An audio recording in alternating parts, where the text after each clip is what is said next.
je suis ravie de vous accueillir sur ce petit temps de visio d'une heure qui finalement est un sujet a priori qui a l'air de faire sens puisqu'on a eu beaucoup d'inscrits sur ce café des DMO. Donc moi, je suis Sophie Mouniot, je suis salariée de l'association ADN Ouest pour celles et ceux qui ne me connaissent pas. Je suis en train de partager mon écran hop, en même temps. Est-ce que tout le monde voit mon écran? Ça doit arriver normalement. Hop. Donc, salarié de l'association ADN Ouest, pour celles et ceux qui n'ont, c'est la première fois qu'ils se connectent, ça veut dire agir pour le développement du numérique. Aujourd'hui, c'est le plus grand réseau de professionnels du numérique en région, avec en fin d'année plus de 800 entreprises, enfin structures adhérentes. Et surtout, le cœur de sujet d'aujourd'hui, c'est les communautés thématiques, puisqu'au sein de l'association, on a 7 communautés thématiques, dont la communauté thématique Data IA qui vous propose ses cafés des DMO une fois tous les trimestres. Et donc, effectivement, certains sont membres actifs. J'ai vu quelques noms qu'on connaissait, acteurs de la communauté Data IA. Mais en tout cas, sachez que vous pouvez aussi rejoindre si vous avez envie de partager votre expertise, de lancer un nouveau projet, un nouveau sujet. Vous êtes les bienvenus au sein de ces communautés thématiques. Donc, n'hésitez pas à me faire un petit message, à m'appeler pour qu'on puisse en discuter, que je vous explique un petit peu le principe de ces communautés. Et sinon, vous pouvez aussi échanger avec nos interlocuteurs qui sauront vous expliquer un peu comment fonctionnent ces communautés thématiques. Donc voilà, je laisserai la main ensuite. Moi, je vais devoir vous quitter. Donc c'est Mathilde qui prendra le relais pour les dernières slides et puis pour le petit QR code de satisfaction. Je vous souhaite une bonne visio et je vais laisser la parole à Cyril sur les enjeux et la première partie. Merci à tous. Merci. Bon, donc rebonjour à tout le monde. Écoutez, moi effectivement, je vais essayer de vous présenter rapidement la démarche qu'on a pu mettre en place pour ma part chez Scania. Donc, c'est Cyril Limousin, je suis responsable de l'équipe data. Je suis arrivé chez Scania en 2021, il y a 4 ans. Donc pour donner un petit peu le contexte dans lequel je suis arrivé, à l'époque, il n'y avait vraiment aucune exploitation vraiment de la donnée. J'ai envie de dire, chaque département, chaque service avait ses petites données dans son coin, sur beaucoup d'Excellerie, très peu de partage, très peu d'exploitation des données qu'on pouvait avoir au niveau de notre groupe. Donc la stratégie qu'on a voulu mettre en place, c'est déjà de créer une data platform pour centraliser toute cette base d'informations qu'on avait, qui pouvaient être des informations directement sur notre scope France, mais comme je le disais aussi, des données qui pouvaient être disponibles au niveau du groupe. Donc avec forcément un gros travail de cartographie, déjà bien comprendre l'ensemble des systèmes et qu'est-ce qui composait ces systèmes-là, avec pour objectif du coup de croiser la donnée, de l'exploiter, donc aussi bien dans un premier temps au niveau de reporting, de BI, d'alimenter des systèmes. Le premier système qu'on a alimenté, c'est la partie CRM, et aussi commencer des travaux autour de l'IA à l'époque, et puis plus récemment, essayer d'exploiter aussi ce qu'on peut faire avec l'IA générative. Donc comment on a pris le sujet? Déjà, on a dû monter une équipe data, avec data analyst, data ingénieur.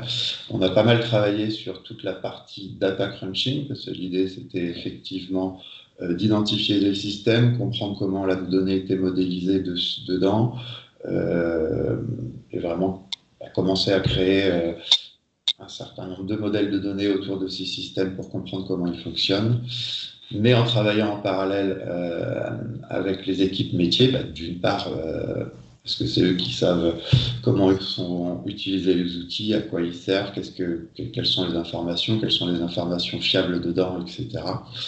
Et forcément, quand on commence à avoir une quinzaine, vingtaine, trentaine de systèmes, on ne peut pas attaquer tout de front. Donc l'idée, c'était aussi de se rapprocher des métiers pour voir c'est quoi les premiers use cases, c'est quoi les premiers besoins pour démarrer, parce qu'il faut bien démarrer par quelque chose. Donc voilà, l'important, c'était vraiment d'avoir cette compétence plutôt orientée data, la capacité à avec cette capacité technique à rentrer dans un modèle de données, rentrer dans des tables et accompagner avec les métiers pour comprendre qu'est-ce que c'est censé faire et pouvoir enrichir l'information le plus rapidement possible. Donc nous, pour donner un peu une idée de aussi comment on a structuré cette plateforme data et pourquoi c'était important pour nous de faire cette cartographie, en fait, nous, on a une plateforme data, pour faire simple, qu'on a découpée en 3 étapes. On a d'abord tout ce qui va être les données brutes. En fait, c'est des images vraiment fidèles des systèmes sources. Donc là, on charge bêtement l'ensemble des tables. Avec des systèmes d'historisation, etc., peu importe. Et donc là, on a un premier niveau de documentation de la donnée, des modèles de données pour comprendre comment les tables interagissent, des définitions qui peuvent être un petit peu light à ce niveau-là, des formats de données, etc., pour voir comment on va gérer la transformation, des référentiels pour comprendre aussi comment s'articulent un petit peu les données, et puis essayer de consolider à la fin des référentiels, des tables de mapping. Après, nous, l'important, c'est qu'on a une deuxième couche, et c'est celle-là vraiment qu'on exploite le plus, que j'ai appelé modélisation d'entreprise. Là, vraiment, l'idée, c'est de se dire par typologie métier, que ce soit la finance, le contrôle de gestion, le département commerce, etc., de comprendre les macro-processus, les macro-objets qui peuvent exploiter. Par exemple, comment on définit une offre, comment on définit un contrat, comment on définit une facture, etc. Et vraiment d'essayer à partir de là de créer ces blocs fonctionnels pour consolider un maximum la donnée. Et c'est là qu'on met tout l'effort de définition de l'information. Donc l'idée, c'est effectivement d'avoir quelque chose de cohérent, quelque chose de granulaire, de bien définir chaque donnée avec les métiers tant que faire se peut, des règles de gestion, comprendre comment on a transformé la donnée, pourquoi on l'a fait, et surtout commencer à identifier des data owners.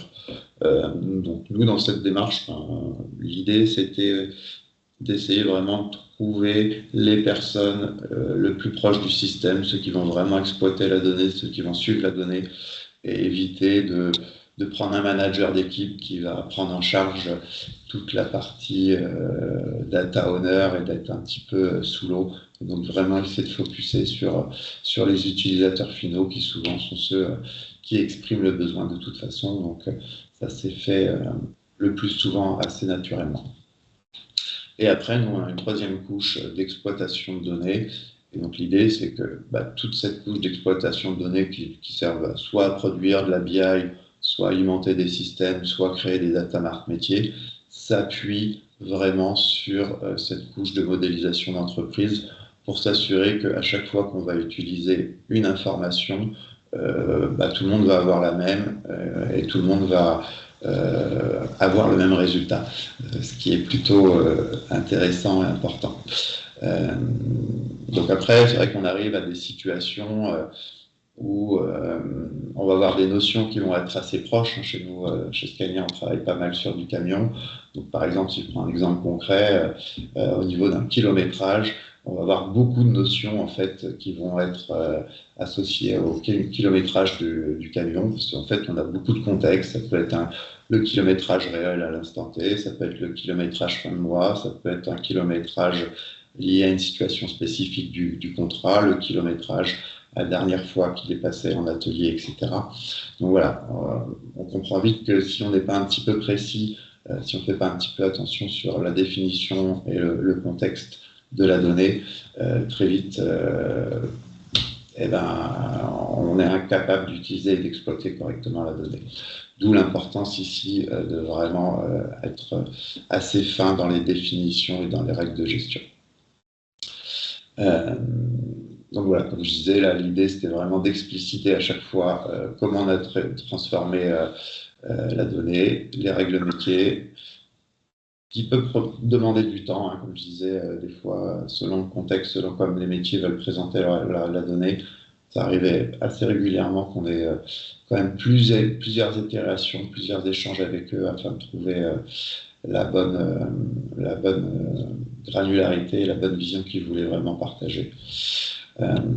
Donc après, mettre en place cette notion de data owner, de responsable métier en face de chaque donnée, c'est aussi important pour avoir un référent à la fois sur, c'est bien ça que tu veux présenter comme information, mais aussi ce qu'on a mis très vite en place, c'est toute la partie classification de données.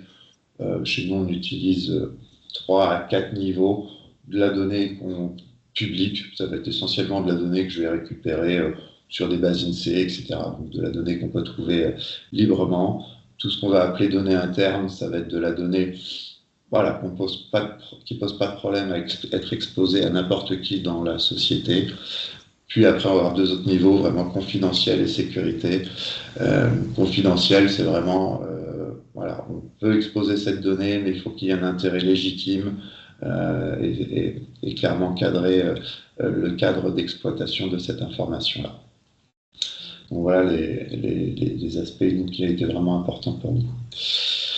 Pour faire un petit retour d'expérience rapide sur ce point-là, nous aujourd'hui, bon, comme je disais, on est parti il y a 4 ans, on n'avait vraiment pas de culture data chez Scania, donc pas forcément une grosse maturité côté métier, des profils qui ne sont pas spécialement techniques. Donc c'est vrai au départ, on a vraiment travaillé au niveau de l'équipe data en consolidant de la donnée, avec une approche un petit peu fermée. C'est un peu le regret. 3-4 ans après, on a beaucoup fait de la documentation sur Excel, parce que c'était assez facile à mettre en place chez nous. Le premier constat, c'est que voilà, de l'Excel, on sait tous comment c'est difficile à maintenir. La première année, quand on a très peu de données, etc., on arrive à gérer. Aujourd'hui, on doit avoir une documentation de 1500 données, donc retrouver l'information, etc. Ça devient compliqué. Il n'y a personne dans l'équipe qui est capable d'avoir tout en tête. La recherche est compliquée et donc le partage est un petit peu compliqué. Donc aujourd'hui, 4 ans après, à l'époque, je n'utilisais pas cet outil, mais typiquement, une première étape là, à refaire, ça serait d'utiliser plutôt un outil collaboratif type Notion. Qui a, comme je disais, l'avantage d'être collaboratif, donc on aurait peut-être pu ouvrir beaucoup plus tôt au métier, avoir plus cette notion de partage, avec des fonctions de recherche aussi pour s'assurer qu'on ne crée pas de doublons sur les données, parce que ça c'est effectivement quelque chose qu'on chasse, vraiment avoir 2 données qui représentent la même notion. De mon point de vue, c'est vraiment pas terrible. Donc voilà. Donc après, on peut démarrer avec des outils simples comme ça, mais c'est vrai qu'il faut essayer de viser l'aspect collaboratif, parce qu'aujourd'hui, on se rend compte qu'on a un énorme patrimoine de données, à notre échelle, un gros patrimoine de données déjà. Et même si les choses ont été mises en place, on est conscient que ce n'est pas non plus parfait. Donc nous, aujourd'hui, qu'est-ce qu'on essaie de faire maintenant? Du coup, on a une gouvernance de données qui est quand même très centralisée sur l'équipe data, même si on travaille en collaboration avec les métiers. Donc là, l'idée, c'est de basculer sur un outil collaboratif, donc un data catalogue. L'objectif, ça va être vraiment de clarifier et d'exposer qui sont les responsables de données, leur demander d'affiner les définitions. Ce qu'on n'a peut-être pas très bien fait, c'est qu'aujourd'hui, nos règles de gestion, c'est surtout des définitions techniques. Donc, essayer de mettre un peu des mots fonctionnels plus compréhensibles sur tout ce qui va être le traitement, transformation de la donnée. Et en partant du principe que plus une donnée elle va être utilisée, donc plus une donnée va être exposée, plus ça va permettre de la faire monter en qualité. Parce que si quelqu'un voit que ça ne fonctionne pas, il pourra le remonter au responsable de données et on pourra s'assurer que le traitement est correct. Donc voilà. Rapidement pour finir, là, qu'est-ce que j'ajouterais sur mon catalogue de données? Je viens de le dire, peut-être au niveau de la transformation de données, avoir une définition un peu moins technique et un petit peu plus fonctionnelle, ce qu'on n'a pas fait au niveau d'une équipe data, donc impliquer les métiers aussi sur ces sujets-là. Et puis, essayer de classifier la donnée, pas au sens de la confidentialité cette fois-ci, mais au sens de la qualité. Et en restant sur quelque chose d'assez simple, on ne va pas mettre des KPI partout, mais vraiment de se dire, voilà, on a des données, on sait qu'elles ne sont pas trop exploitées, on les a mis en place, donc on va la classer en basse, il y en aura sûrement assez peu. Euh, le standard, ça va être une donnée de qualité moyenne, c'est-à-dire on l'exploite, on la connaît, on la suit, mais il n'y a pas forcément un process de mise en qualité derrière. Et puis les données vraiment de haute qualité, ça va être des données un peu plus critiques qu'on a vraiment euh, suivies, sur lesquelles on a un process pour le coup de mise en qualité. Donc voilà, rester simple, donner une visibilité aux utilisateurs pour exploiter cette donnée-là. Donc voilà rapidement comment on a travaillé le sujet côté Scania. Et puis Dominique, je te laisse la main, je pense. Oui, merci Cyril. Je crois qu'on a prévu de regrouper toutes les questions à la fin des 3 présentations. Donc, on va enchaîner les presse et puis vous laissera le temps de parole après pour les questions. Donc, moi, je m'appelle Dominique Boulet, je suis consultant data IA chez TIBCO et je vais vous partager aujourd'hui notre retour d'expérience concret sur comment nous avons mis en place chez TIBCO un dispositif de labellisation et de documentation des données sans gros outillage, mais avec une vraie valeur créée pour les métiers. Alors. Donc, le point de départ de cette démarche, en fait, l'élément déclencheur, c'est quand nous avons ouvert il y a 5 ans environ nos entrepôts métiers, en fait, pour qu'ils puissent générer eux-mêmes leurs produits data. On a voulu que les métiers vraiment soient autonomes sur la partie data et soient capables d'accéder aux données, de faire leur extraction, leur modélisation et leur visualisation. Donc, bien sûr, on les a accompagnés, on les a outillés, notamment, on est passé à cette époque-là sur l'outil Power BI. Et à la suite de cette opération, on a eu une explosion de questions. Ce champ, il vient d'où? Cet indicateur, comment il est calculé? Pourquoi 2 rapports donnent des chiffres différents? Bref, on avait des données plutôt fiables dans nos entrepôts, mais pourtant, on a eu une perte de confiance dans la donnée. Et c'est là qu'on s'est dit, il faut remettre du sens. Et on a lancé cette démarche de labellisation. Alors, à l'époque, on s'est posé des questions en termes d'outillage sur les meilleures façons de le faire. Et en fait, rapidement, on s'est aperçu que les solutions existantes de data catalogue, on s'est intéressé aussi au MDM à l'époque, étaient plutôt onéreuses et assez lourdes. Et on a tout de suite senti qu'on n'avait pas le niveau de maturité suffisant à l'époque pour intégrer ce type d'outils. Donc, on a décidé de faire avec les moyens du bord. Donc, pour le coup, d'utiliser les outils que nous avions en place chez nous. Donc, on était fortement Microsoft, des bases SQL Microsoft, du SharePoint, du Power BI, et puis un peu de rigueur. Et puis, on a plutôt travaillé sur la méthode. Et en fait, notre méthode, elle repose sur 4 piliers complémentaires. Et je vais vous les expliquer rapidement. Le premier pilier, c'est le dictionnaire des données. Un petit peu comme l'a exposé Cyril, on a des entrepôts de données qui sont plutôt des zones de stockage des données brutes avec assez peu de transformation. Et donc, dans ces entrepôts de données, ce qu'on a besoin, c'est de décrire les champs et leur signification fonctionnelle et leur origine applicative. Donc, on y trouve pour chaque champ une double description, une phrase métier toute simple qui explique à quoi sert cette data, et puis une référence un peu plus technique qui nous explique d'où vient la donnée, dans quelle application elle est saisie, dans quel module de l'application, voire dans quel écran de l'application cette donnée arrive. Donc, le dictionnaire des données, c'est très simple, juste 2 champs à compléter, une définition fonctionnelle et puis l'origine applicative. Ça, c'est le premier pilier. Le deuxième pilier, je reviendrai après sur la manière de faire après. Le deuxième pilier, c'est le catalogue des indicateurs. C'est ce qu'on a appelé, nous, le catalogue des indicateurs. Alors là, c'est l'extrême. Autant le dictionnaire des données, c'est les données brutes, autant le catalogue des indicateurs, ça formalise là toutes les données transformées, tous les insights qu'on a sortis de nos données.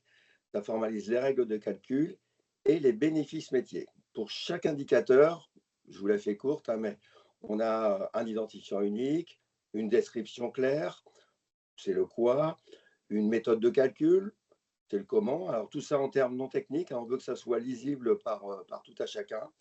Et puis un dernier élément que je trouve important d'insister, c'est qu'on a rajouté un champ storytelling. En fait, le champ storytelling, il nous permet de mettre en avant les bénéfices de l'indicateur pour le métier. En gros, le pourquoi.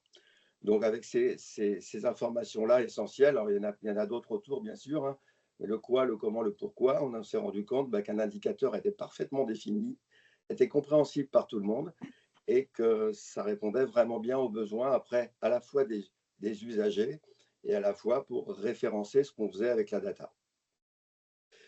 Le troisième pilier, c'est le glossaire métier. Alors, pourquoi un glossaire métier? Parce qu'on s'est rendu compte déjà qu'on ne pouvait pas tout mettre dans le catalogue des indicateurs.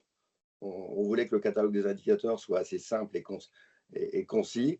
Et on s'est rendu compte qu'il y avait des termes à expliquer. Et puis qu'on avait aussi, pour un même objet, différentes définitions. Je vais vous donner un exemple. Dans nos activités, on gère beaucoup ce qu'on appelle du ticketing, hein, dans nos outils de production. Et à ticket, la donnée ticket, quand on est dans l'activité du helpdesk, ça s'appelle une sollicitation. Quand on est dans l'activité de la maintenance, on appelle ça plutôt un incident. Quand on est dans le cas des déploiements, c'est plutôt une demande. Donc, en fait, le glossaire a permis d'aligner les vocabulaires et d'éviter toutes les ambiguïtés liées au vocabulaire. Et puis, on en a profité après pour mettre plein d'autres choses, le storytelling aussi des pages de nos data visualisations a été aussi alimenté dans cet outil. Donc, le glossaire, mine de rien, c'est un super outil complémentaire.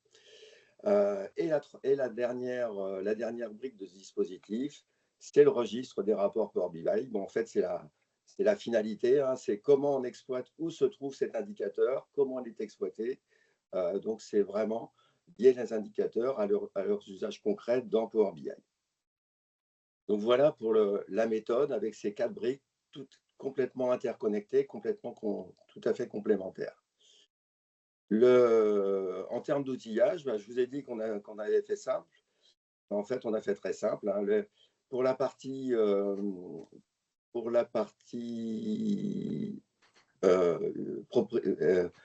dictionnaire des données, pardon, on a utilisé tout simplement les propriétés étendues des bases SQL, hein, pour alimenter. On rappelle qu'on a juste besoin de 2 champs.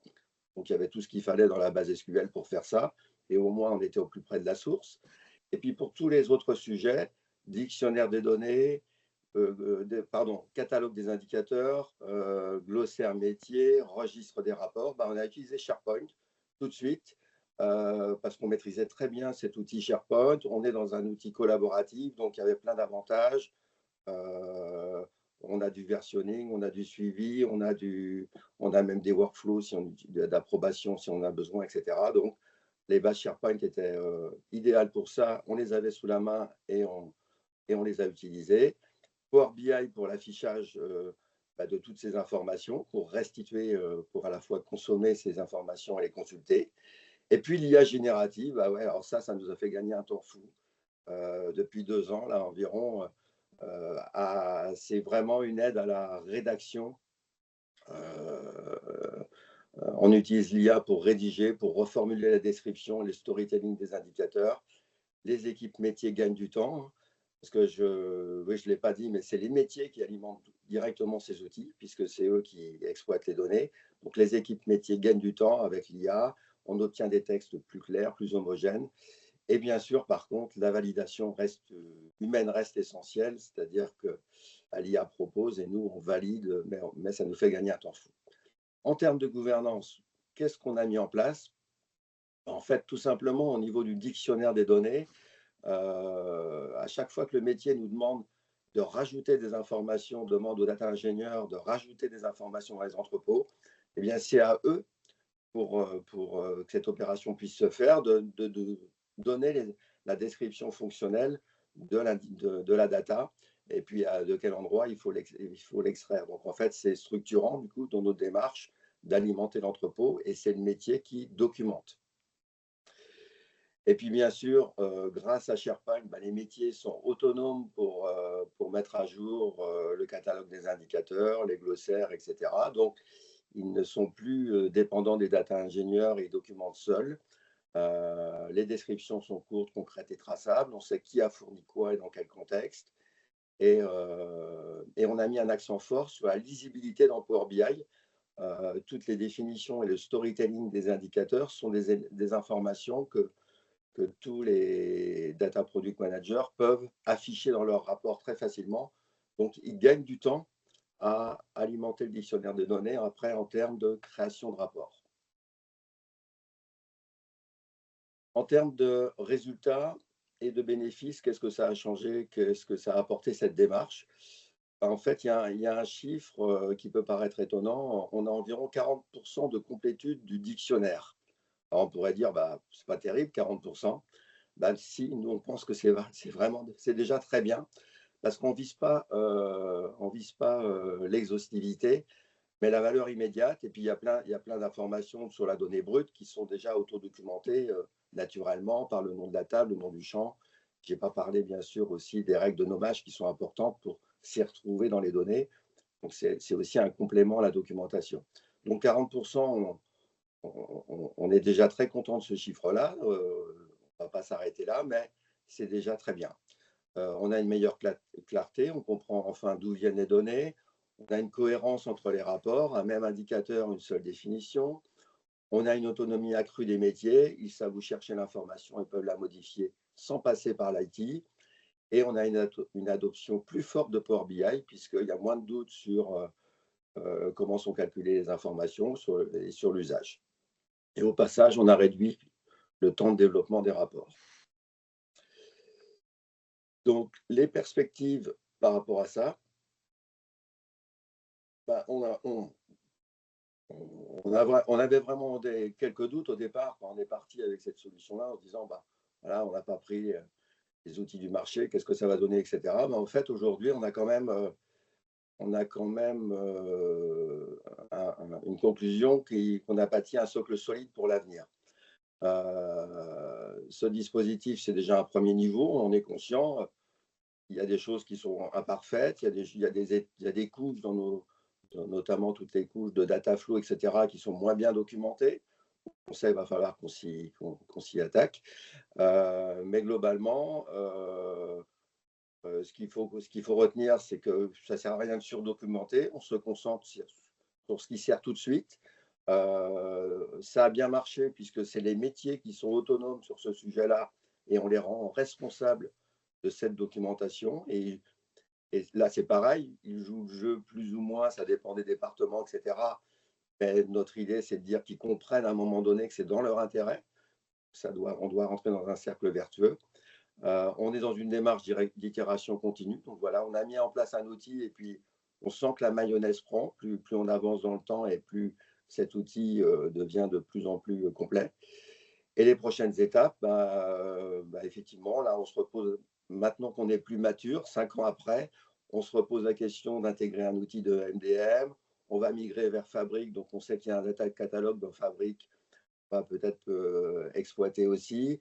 Et puis, on réfléchit aussi à déployer de la BI dynamique qui génère des data visualisations sans passer par Power BI en mode prompt. Et là, on sait que pour arriver à ce résultat-là, il faut des métadonnées bien documentées. Donc, on sait qu'on a posé les fondamentaux pour faire ça. Et enfin, en conclusion, 3 leçons clés de notre parcours.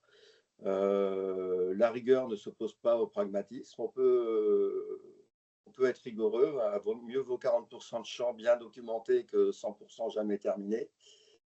Les métiers doivent être co-auteurs de nos données. Et là, c'est une vraie réussite. Ils ne sont pas tous adhérés. Je vais être honnête, je vais être transparent. Ils n'ont pas tous adhéré. Mais ceux qui ont adhéré ont compris ce que ça leur faisait gagner. Et l'objectif, c'est que chacun rentre comme ça dans le dispositif en comprenant ses propres intérêts. Et effectivement, à l'arrivée, la transparence et la confiance. Et c'est grâce à ça qu'on peut avoir un capital data bien utilisé. Voilà, c'est terminé pour moi. Je vais passer la main à Jean-Baptiste. Merci. Ça marche, merci Dominique. Arrête.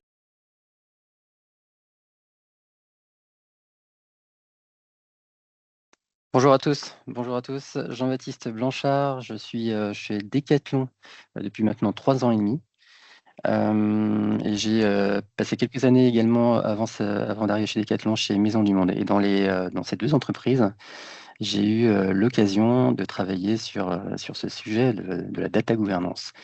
Et ce qui m'intéressait aujourd'hui, c'est de vous partager ces deux expériences qui ont été très très différentes et de vous montrer, et de vous présenter les leçons que j'en ai tirées. Et ce retour d'expérience peut, je l'espère en tout cas, faire écho dans vos différentes organisations. Tout d'abord, le constat, hein, c'est évidemment qu'on a une grosse tentation quand on a un volume de données conséquent. C'est de nous doter d'un data catalogue, d'un outil qui si on écoute les discours commerciaux des différents éditeurs, va régler tous les problèmes. Cet outil peut effectivement structurer beaucoup de choses. Mais les enseignements que je vais vous présenter aujourd'hui montrent que c'est pas forcément la bonne stratégie. Mais la tentation est grande. Est-ce qu'on doit acheter un data catalogue? La réponse, je pense que c'est non. La première leçon, la première expérience, le premier retour d'expérience que j'ai envie de vous présenter aujourd'hui, c'est celui que j'ai vécu chez Maison du Monde. Tout d'abord, c'est une démarche de data governance from scratch. Et ça peut effectivement faire écho chez vous. C'est comment on démarre. Comment on démarre et on a très vite la problématique de la feuille blanche, c'est-à-dire qu'on a énormément de données à disposition, on a une grosse volonté de l'entreprise de structurer la donnée et on ne sait pas comment commencer. Alors, outre la tentation de se doter d'un outil et de très vite proposer quelque chose à notre utilisateur, une fois cette tentation retombée, ce qu'on veut, nous, c'est effectivement structurer quelque chose de solide. Et ça va faire écho beaucoup avec ce qu'ont présenté Cyril et Dominique juste avant. L'idée, c'est de se poser et de travailler sur un socle solide et de pouvoir aller loin, parce que la data gouvernance, on le dit souvent, on l'entend souvent aussi, c'est pas un sprint, c'est une espèce de marathon, et ce marathon, il faut bien le préparer. Donc ça part d'un socle solide, et ce socle solide, évidemment, dans le cadre de l'entreprise, il doit être sponsorisé. On doit démarrer et on doit être légitime vis-à-vis de l'entreprise. On doit aller chercher un sponsor fort et présenter une vision, c'est-à-dire qu'on doit commencer cette démarche et y aller dans le sens de l'entreprise. Donc ce sponsoring est clé. Ensuite, c'est la bonne idée, la réelle bonne idée que j'en tire de cette expérience chez Maison, c'est de se faire accompagner au tout début pour poser le périmètre et définir les priorités.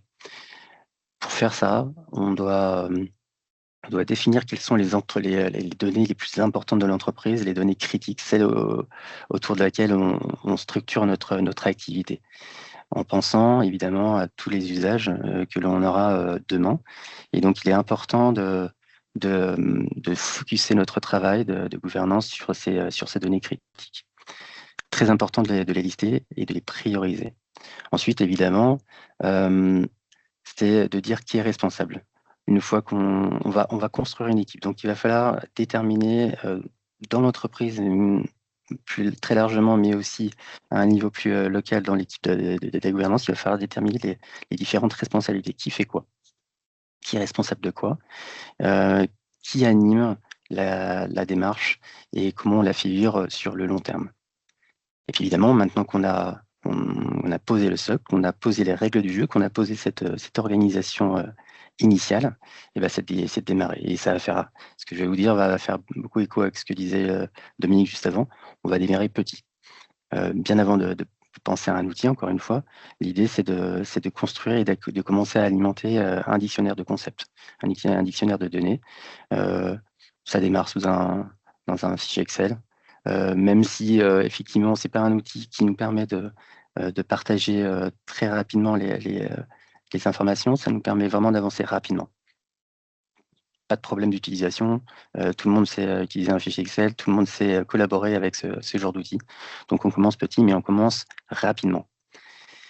Et ce qui est important aussi, avec cet effort de documentation initiale, réalisé en collaboration avec les métiers, évidemment, c'est de toujours nous aligner avec l'équipe data qui vit à côté. C'est-à-dire que la gouvernance et l'équipe data, dans l'expérience que j'ai vécue, vivaient côte à côte. Et il est important de trouver très rapidement des points d'alignement et de nous rencontrer très très régulièrement de façon à ce que cette documentation que l'on commence à rédiger, que l'on commence à alimenter, puisse vraiment accompagner finalement la construction de la plateforme data qui est en train d'être construite à côté. Donc voilà.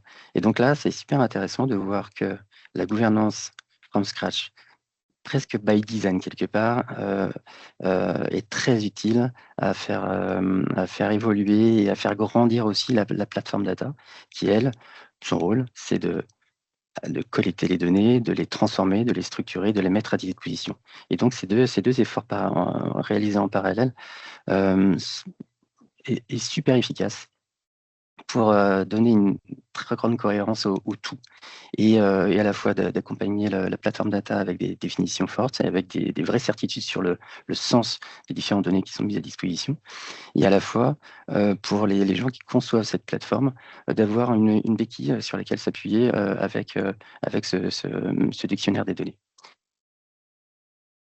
Ce que montre cette expérience, cette première expérience d'une mise en place d'une gouvernance de données from scratch, c'est que effectivement, ne pas se doter d'un outil de data cataloging dès le début, c'est pas forcément une mauvaise idée, c'est même une très bonne idée à mon sens, parce que ça nous laisse le temps, sans investir énormément d'argent, de poser une organisation et très très solide. Voilà, d'avoir posé toutes les règles du jeu, d'avoir pris le temps de constituer une équipe et d'avoir pris le temps aussi de commencer à montrer les premiers résultats aux utilisateurs. Ça évite de tomber dans le piège de la rigidité, en fait. C'est-à-dire que si on se dote d'un outil au préalable, on va être dépendant finalement de la logique de cet outil et on va toujours avoir la tentation et le besoin finalement de s'adapter à la structure de l'outil. Alors que là, pas d'outil, pas de structure, on invente notre gouvernance et je pense que c'est la meilleure solution. Et puis évidemment, si on se dote d'un outil, cet outil, on veut qu'il soit utilisé par le maximum de monde. Si on propose un outil, que cet outil ne contient pas énormément d'informations, on risque la déception. C'est effectivement ce qu'on veut éviter. Et puis, on peut se dire aussi qu'un data catalogue, si on doit investir dans ce genre d'outil, il faut qu'il y ait une vraie valeur ajoutée à le faire.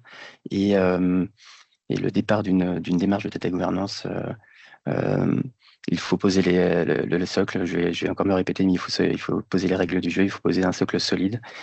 Le data catalogue, à mon sens, est plutôt un outil qui va permettre d'accélérer une démarche de data gouvernance qui a démarré sur des bonnes bases.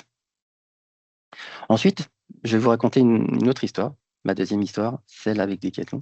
J'ai démarré il y a 3 ans et demi. Le contexte est totalement différent. La taille d'entreprise, la taille de ces deux entreprises est totalement différente. Et mon rôle, finalement, va être globalement différent, mon périmètre également. Je suis arrivé dans une entreprise dans laquelle il y avait déjà un outil, un data catalogue en place, un des leaders du marché, Collibra, pour pas le nommer. Cet outil est très, très paramétrable. Cet outil peut faire beaucoup, beaucoup de choses.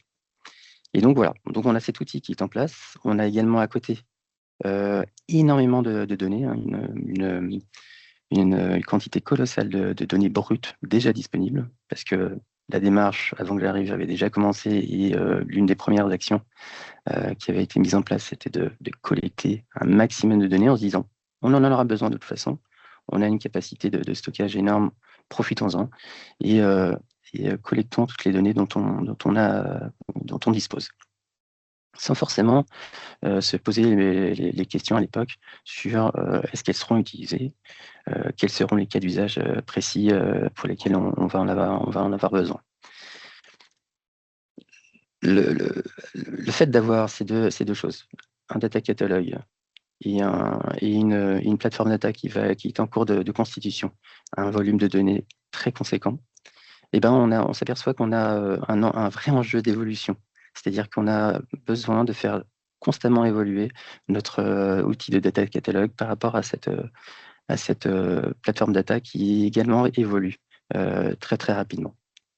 Donc finalement, cet outil de data cataloging, il va être un enjeu et il va nous nécessiter énormément de temps et nous demander d'investir beaucoup de temps dans son paramétrage et de faire en sorte que ce paramétrage il soit toujours à l'image de cette data platform qui est en train d'évoluer à côté. Et puis l'autre défi, l'autre enjeu également, c'est parce qu'on a cet outil, on a besoin qu'il soit utilisé, qu'il devienne la source de vérité pour toutes les définitions des concepts de l'entreprise, et puis aussi un endroit dans lequel chaque utilisateur de l'entreprise viendra trouver sa réponse, à la fois fonctionnelle ou technique. Et ben on a besoin de le remplir, de façon pertinente avec du contenu qui puisse convenir à tous nos utilisateurs. Pour travailler correctement avec cet écosystème, on a donc besoin d'être efficace. Et là, ça va faire encore écho à ce qu'ont présenté mes camarades. On a besoin d'être pragmatique. Donc évidemment, qu'il va falloir se recentrer, faire des focus sur des données critiques de l'entreprise. Et pas seulement critiques, mais aussi de se focuser sur des données qui sont très, très utilisées, très partagées, dont les gens ont vraiment besoin. Et donc, du coup, de travailler sur la documentation des données qui seront les plus utilisées et de vraiment de fournir nos plus gros efforts sur ces données-là. Évidemment, si une donnée est très partagée, c'est qu'il y a un fort besoin d'un langage commun. Il y a beaucoup dans une entreprise comme Decathlon d'occasion d'utiliser des mots qui auront, suivant le contexte, des définitions différentes, des sens différents. Donc, il est très, très important, quand on travaille sur ces données qui sont largement partagées, de bien travailler les définitions fonctionnelles. L'autre aspect, et ça appelle aussi au pragmatisme, c'est de travailler aussi sur tout ce qui va faire l'objet de projets de dashboarding. Dès qu'un besoin métier est exprimé par une équipe, en termes de chiffres, en termes de besoin d'analyse, on doit effectivement l'accompagner, à la fois sur la mise à disposition des données, mais justement aussi sur le sens à donner à chacune de ces données. Donc très important de se focuser aussi sur ces besoins concrets d'analyse et de dashboarding que nous expriment nos métiers. Et puis évidemment, l'autre enjeu, c'est de faire évoluer notre documentation au même rythme que la plateforme data qui, elle, va s'enrichir de données brutes, mais pas que, de données transformées. Ces données transformées, on va devoir également les documenter au fur et à mesure de leur constitution, jusqu'à les documenter effectivement l'indicateur qui est la forme la plus raffinée des données que l'on pourra avoir à disposition dans la plateforme data. Plusieurs astuces, plusieurs pistes et je vais finir là-dessus, plusieurs pistes pour documenter nos données. Il n'y a pas qu'une façon de faire, et on l'apprend au fur et à mesure de notre collaboration avec les équipes métiers et avec les équipes data. C'est que cette documentation, on a besoin de documenter des concepts fonctionnels de l'entreprise, ça c'est une certitude, et on a besoin du coup d'écrire manuellement ces définitions.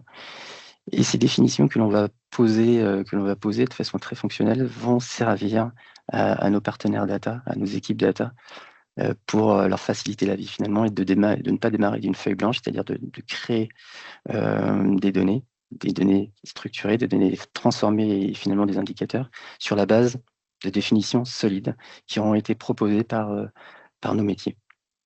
Ça, c'est évidemment ce qui se passe au tout début de l'histoire d'une démarche de data gouvernance, mais ce qu'on voit également, et c'est la réalité du terrain, c'est que parce qu'on n'a pas forcément trouvé un partenaire métier au tout début de l'histoire, que l'équipe data, elle, va prendre le relais et va proposer des définitions, va proposer, grâce à son travail de production de données transformées et d'indicateurs, va proposer des concepts. Ces concepts auront été codés avec une certaine connaissance du métier et devront être validés ensuite par nos partenaires métiers, par nos data owners que l'on aura trouvés entre-temps. Donc les deux histoires se complètent. Effectivement, ça nous permet d'être très pragmatique et de fournir une expérience à nos utilisateurs, en tout cas de créer une documentation qui soit très vite complète, qui va être très imparfaite, parce qu'effectivement, si on demande à une équipe data de concevoir des indicateurs, évidemment que le résultat au tout début ne va pas être parfait. Mais l'important, c'est de proposer et de très vite faire valider ces concepts pour qu'ils soient de qualité, évidemment, parce que notre but, c'est de ne pas travailler sur une documentation qui ne soit pas bonne, mais qui monte en qualité très, très rapidement. Voilà, donc la conclusion, c'est qu'il n'y a pas une seule façon de réaliser cette documentation data, elle est multiple. Et l'important, c'est de collaborer de faire collaborer les équipes de data gouvernance avec les équipes data et avec les équipes métiers. Voilà pour moi. Donc maintenant, je pense qu'on va passer à une très très rapidement, le temps file vite, à un moment d'échange. Donc n'hésitez pas si vous avez des questions tout d'abord. Nous, ce qu'on aimerait avec Dominique et Cyril, c'est que nos expériences différentes, nos expériences présentées là, vous fassent réfléchir. Et donc, on va les interroger sur les 10 minutes qui nous restent pour aller un peu plus dans le détail.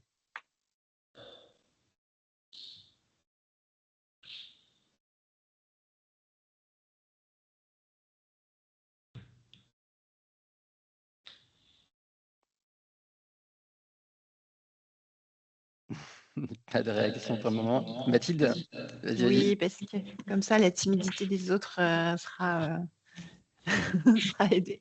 J'avais une petite question pour Cyril. Quand vous avez commencé à utiliser Notion, du coup, comment vous faites dialoguer ce qu'il y a dans Notion avec d'autres applications pour pouvoir exposer les définitions et la connaissance que vous pouvez mettre dans ce type d'outils?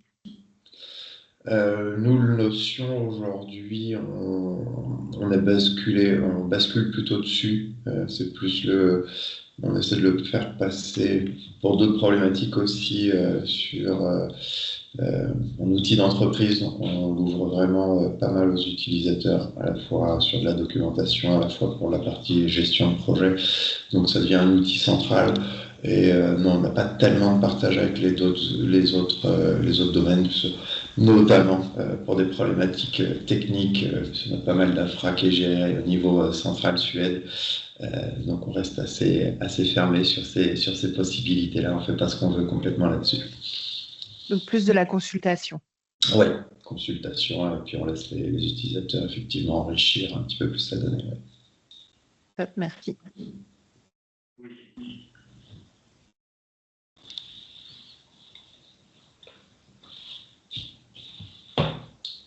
Je crois qu'il y a une question là. Ouais, moi j'avais une question sur la partie données génératives, enfin l'IA avec la génération de données génératives. J'aurais voulu savoir comment est-ce que vous alimentez cette IA? Est-ce que vous utilisez déjà une IA interne ou est-ce que vous utilisez du outil du marché? Et comment est-ce que vous gérez cette partie-là? Alors, moi, je vais parler de l'expérience côté TIBCO. En fait, nous, on utilise OpenAI notamment et ChatGPT avec des comptes pro. Et on utilise cette partie-là pour l'aide à l'IA pour l'aide à la rédaction. Donc, en fait, ça pourrait être n'importe quelle autre solution. D'ailleurs, IA générative, on se fait aider, accompagner pour fort des LLM, pour mieux synthétiser une information, etc. D'un côté, il y a cette partie-là. Et donc là, à la limite, j'ai envie de dire, peu importe la solution qu'on utilise qui fonctionne. Et l'autre sujet, c'est d'exploiter tout ce capital data, éventuellement de l'interroger, le catalogue des données, enfin, le data catalogue via une IA, Et là, nous, on est au stade d'expérimentation. On est sur le point de le faire, c'est-à-dire d'extraire toute cette partie de documentation du système. Comme on est sur un environnement Microsoft, soit l'interroger par copilote, soit se mettre un LLM, un moteur de LLM local, indépendant, et sur lequel on peut réinterroger notre catalogue de données en mode conversationnel. Et ça, on ne l'a pas encore fait, mais on l'a déjà fait pour d'autres sujets, donc on sait que c'est assez facile à réaliser. Je ne sais pas si je réponds à la question. Si, très bien. Merci.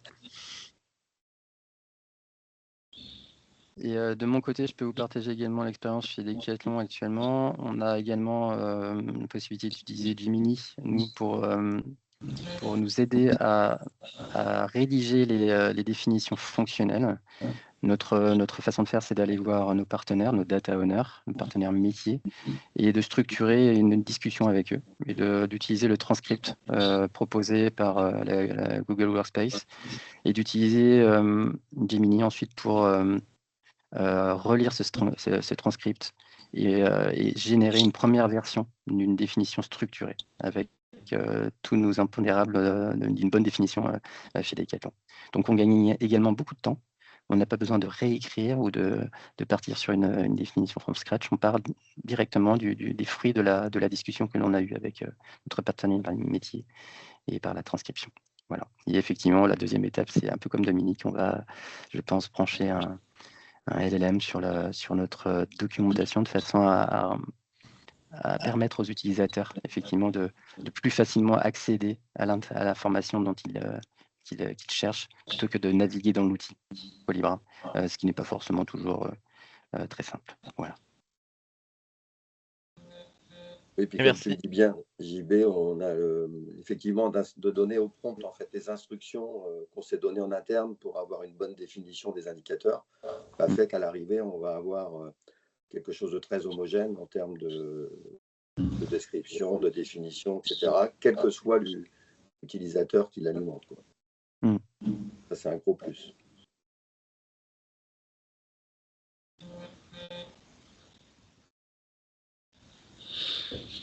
Bonjour messieurs, merci pour votre présentation. J'avais une question pour Cyril. Je voulais savoir, donc, si j'ai bien compris, vous êtes organisé en data mesh chez Scania, et donc chaque métier a un accès aux données spécifiques. Je voulais juste comprendre quel était l'outil auquel ils ont accès. Nous, ça va être essentiellement Power BI, in fine, parce que nous, on est une population qui n'est pas très à l'aise sur la partie technique. Tout ce qui va être faire du SQL, accéder à des tables, etc., c'est très compliqué.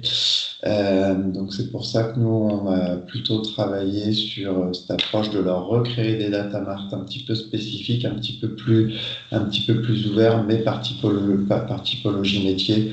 Et c'est essentiellement du Power BI, et même certains, mes collègues leur mettent en place des extractions disponibles à travers Excel. Effectivement, on a une population assez peu technique pour vraiment exploiter même la couche correctement modélisée. Merci. Et en complément, comment vous les sentez? Est-ce qu'ils accueillent la solution Power BI facilement, ou est-ce que vous voyez quand même des freins ou l'appréhension à utiliser l'outil au sein des équipes?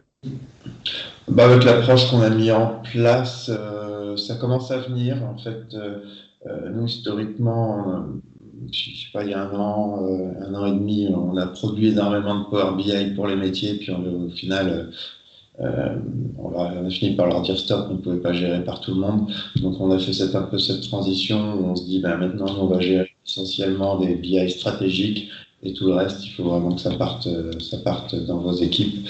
Donc il y a effectivement des petites demandes de formation, mais à partir du moment où ils voient qu'ils ont accès de la donnée, ils voient leur intérêt, c'est vrai que ça casse un petit peu, même sur des profils pas très techniques, ça casse un peu la barrière, parce qu'ils savent qu'ils n'ont plus le choix. Et ils voient le potentiel. Merci.